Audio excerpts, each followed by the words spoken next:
Welcome back po sa aking channel mga kapistolero. Ang topic natin ngayon ay ang kadalasang tanong ng isang Glock owner. Gaano po ba daw ka-safe ang isang Glock pistol? At ano raw po ang mga safety features po nito? Safe din po ba ito kapag ikaw ay nag-carry ng condition 1 or 1 round in the chamber? Ang video na ito ay para sa baguhang owner ng Glock pistol. Sana makatulong po ito sa inyo. So yun po ang pag-uusapan natin ngayon.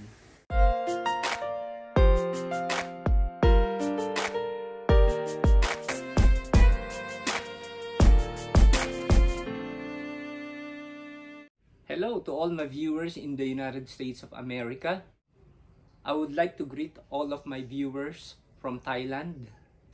Sawadee krap. To all my Muslim brothers all over the world, hello. And to all my viewers from all over the world, I would like to say hello and thank you for watching my videos. Ang Glock pistol ay tinatawag nilang safe action pistol. Pero gaano ba talaga ito ka-safe? Ang sabi ng Glock, meron daw silang 3 safety feature. At oo nga pala, na safety check ko na po itong baril bago po tayo mag-film.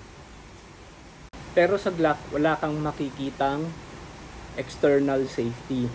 Hindi katulad ng mga ibang baril. Meron silang mga external safeties. Ang unang safety ng Glock ay ang drop safety. Makikita po ninyo itong trigger bar ay nakasecure siya dito sa housing. Para saan ba itong drop safety? Ibig sabihin po nito, kahit na maibagsak po ninyo yung pistol, hindi po magdi-disengage yung firing pin or striker hanggat hindi nagagalaw itong trigger bar.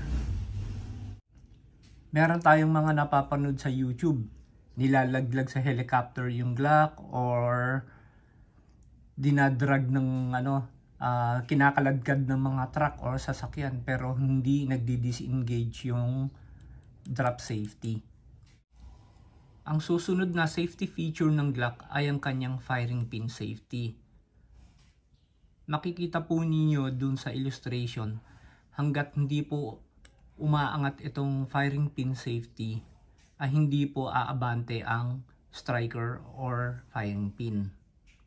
Ibig pong sabihin nito, hanggat hindi po ninyo kinakalabit yung gatilyo, ay hindi po magdi-disengage yung firing pin safety. Ang pangatlong safety feature ng Glock ay nasa kanyang trigger. Kung mapapansin po ninyo, meron ditong plastic na bumabara dito. So hanggat hindi po ninyo kinakalabit ito, hindi po magdi-disengage yung trigger kahit anong gawin po ninyo. Meron po tayong mga nababalitaan na nag-holster, biglang pumutok yung kanilang Glock. Gaya na itong nasa video na ito. Itong storya na ito ay Glock 43 daw ang kanyang carry. So nag-appendix carry siya. Maraming theory dito kung bakit ito pumutok. Isa po dito ay ang faulty holster o hindi magandang holster na ginamit. Nung hindi pa bawal ang appendix carry or inside the waistband carry, ang ginagamit kong holster ay Kydex. Sabi nila nakakatakot daw ang mag-appendix carry, pero sanayan lang yan. Lalo na't naka 1 round in the chamber ka. Dapat bang mag-carry ng 1 round in the chamber? That's another topic na lang na pag-uusapan natin. At maidadagdag pa pala ako na isang safety feature. Alam nyo po kung ano yon. Ito. Tandaan na lang ninyo ang rules ng gun safety. At maidadagdag nga pala ako. Alam ba ninyo na ang Glock ay merong indicator kung kayo ay naka-chamber load or hindi? Kapag may bala po sa chamber, nakaangat po yung indicator. Pero pag wala pong bala ang chamber, nakababa po yung indicator. Mga kapistolero, sana nagustuhan po ninyo itong maikling video na ito.